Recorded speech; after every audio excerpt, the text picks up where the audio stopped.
আজকে এখানে এসেছেন, আমি আপনাদের জন্য দোয়া করি। আপনাদেরকে ভয় ভীতি দেখানো হয়েছে, আপনাদেরকে বাড়িতে নিয়ে ডেকে হুমকি দেওয়া হচ্ছে। এটা কি কোন রাজনীতিবিদ পারে? গণতন্ত্র কি এই কথা বলে? বলে না। সুতরাং যে করছে, যারা করছে, তারা অবৈধ অর্থের মালিক এবং অবৈধ অর্থ বিলিয়ে এই সমস্ত কাজগুলো করছে। যদি একজন সৎ লোক হয়, তার বুকের পাটা অনেক শক্তিশালী থাকে, সে কখনো হুমকি ধমকি দিয়ে মানুষকে শাসন করতে চায় না, মানুষের ভোট আদায় করতে চায় না, মানুষের সমর্থন আদায় করতে পারে না। আপনাদের কণ্ঠে বলতে চাই, যেই নির্বাচনে দাঁড়াচ্ছে কেন, আপনারা সৎ লোকটিকে বেছে নেবেন, আপনারা দুর্নীতিবাজকে বেছে নেবেন না। যারা সরকারি ভাবে অযোগ্য, তারা কি সৎ আসে বলতে পারবে? আপনারা সত্য কথা বলুন। যারা দুর্নীতিবাজ, তারা কি আপনাকে বলতে পারবে, উপদেশ দিতে পারবে? আপনারা মিথ্যা কথা বলতে পারবেন না, দুর্নীতি করতে পারবেন না, চাঁদাবাজি করতে পারবেন না। যারা এই কথাগুলো বলতে পারবে, তারাই হতে পারে আপনাদের নেতা।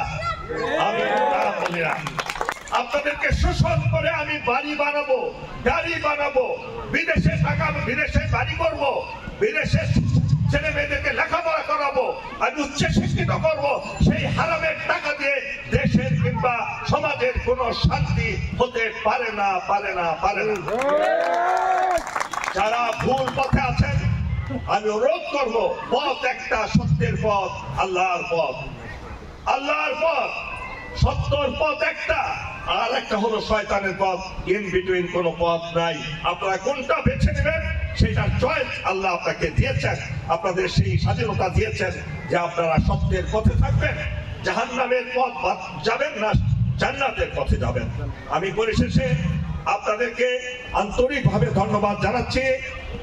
আপনারা আমার জন্য দোয়া করবেন এবং আপনারাও নিজের জীবনকে সুন্দর পথে পরিচালিত করেন এবং মানুষের জন্য ভালোবাসা, দয়া, সহমর্মিতা আপনাদের মনে জাগ্রত হোক।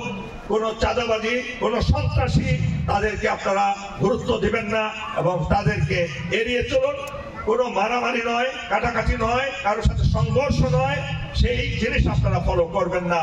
বড় মিছিলের দরকার নেই, বড় গাড়ি বহরের দরকার নেই, দরকার শুধু একজন ভালো মানুষের। যারা এই সমস্ত করে, লক্ষ কোটি টাকা খরচ করে, কোটি টাকা খরচ করে আপনাদেরকে বিভ্রান্ত করে, তাদেরকে প্রত্যাহার করুন। তারা প্রতারক, তারা আপনার টাকায়, চুরি করার টাকায়, জমির দালালিতে চুরি, তারা ডাকাতি করে, বালি কাটার ডাকাতি করে, সর্বত্র চাঁদাবাজি করে। সরকারের যে সহায়তা আসে, অর্থ